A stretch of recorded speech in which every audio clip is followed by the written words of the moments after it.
Halo Jemaat GKI Damai, apa kabar? Sudah rindu berbincang di bawah pohon beringin? Kita sangat merindukan tentunya ya. Salam jumpa lagi dalam acara Samas pada pagi hari ini. Hari ini kita akan merenungkan tema Hidupku bukannya aku lagi. Mari kita baca dari Galatia 2 ayat 20 sebagai dasar perenungan kita pada pagi hari ini. Bunyinya demikian. Namun aku hidup, tetapi bukan lagi aku sendiri yang hidup, melainkan Kristus yang hidup di dalam aku. Dan hidupku yang kuhidupi sekarang di dalam daging adalah hidup oleh iman dalam Anak Allah yang telah mengasihi aku dan menyerahkan dirinya untuk aku. Amin. Jemaat damai yang terkasih, ada beberapa poin yang kita renungkan berdasarkan tema dan bacaan kita pada hari ini.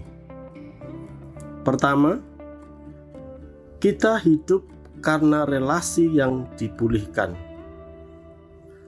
Ketika kita percaya kepada Tuhan Yesus sebagai Tuhan dan Juru Selamat kita, maka sesungguhnya hidup kita atau relasi kita dengan Allah benar-benar dipulihkan.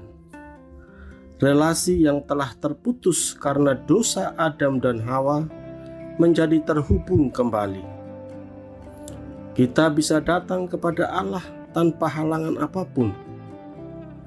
Tirai dosa yang memisahkan itu telah disingkapkan oleh kematian Kristus di atas kayu salib, agar kita bisa menghampiri Allah kapanpun.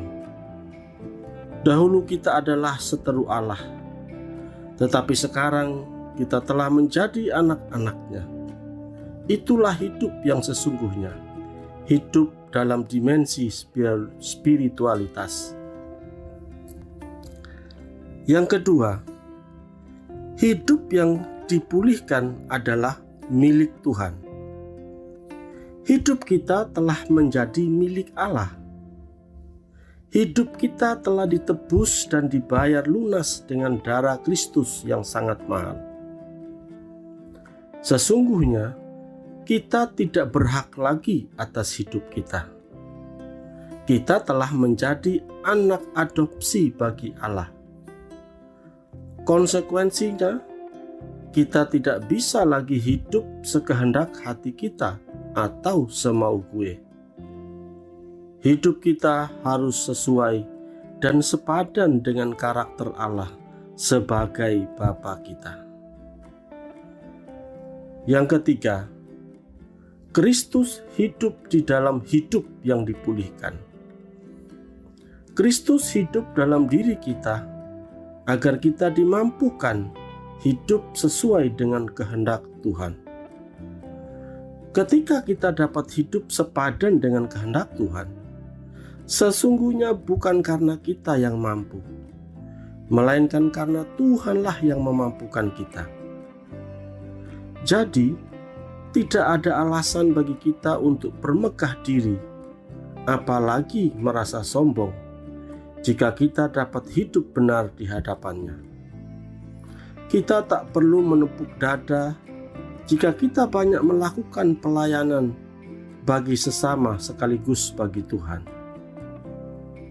Masih ingat pengakuan Petrus ketika ia menyatakan pengakuannya bahwa Yesus adalah Mesias, Anak Allah yang hidup?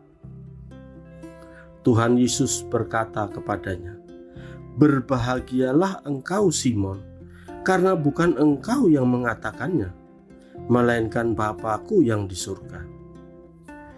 Jadi, kita tak punya andil apapun apabila kita hidup benar di hadapannya, atau ketika kita banyak melakukan pelayanan ini dan itu. Semua hanya karena anugerah-Nya.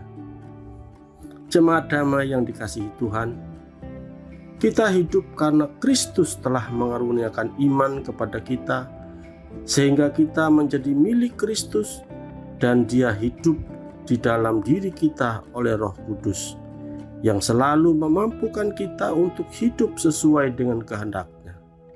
Karena itu marilah kita selalu memohon kepada-Nya agar kita selaku anak-anak-Nya dapat hidup dalam ketaatan dan dalam naungan kasih karunia-Nya. Marilah kita hidup sebagai anak-anak yang mencerminkan karakter Bapa kita, sehingga kita layak disebut anak yang baik dan setia sampai selama-lamanya. Amin. Mari kita berdoa. Tuhan, kami sungguh bersyukur karena kami berada dalam naungan kasih karunia-Mu.